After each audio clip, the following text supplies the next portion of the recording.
Decision. These are children that are born alive, viable outside the womb, and he wouldn't provide the medical care to treat them 4 times. So if he had his way at the time, I survived an abortion after being burned alive in my mother's womb for 18 hours. Explain that. She was 7.5 months pregnant.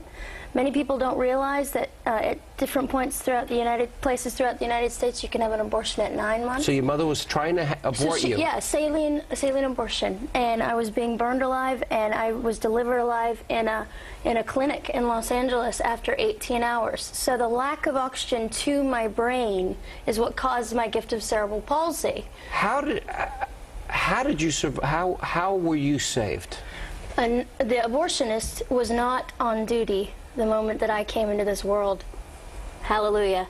Had he been, he would have ended my life with strangulation, suffocation, or leaving me there to die. He wasn't there. So a nurse called an ambulance, had me transferred to a hospital where I was placed in an incubator weighing 2 pounds. And one thing I'd just like to say is, if abortion is merely about women's rights, then what were mine? Now, I am just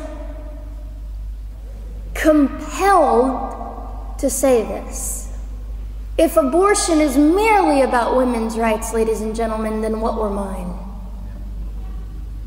There was not a radical feminist standing up and yelling about how my rights were being violated that day. In fact, my life was being snuffed out in the name of women's rights.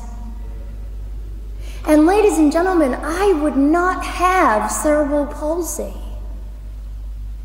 had I not survived all of this. So when I hear the appalling, disgusting argument that we should have abortions because the child just might be disabled,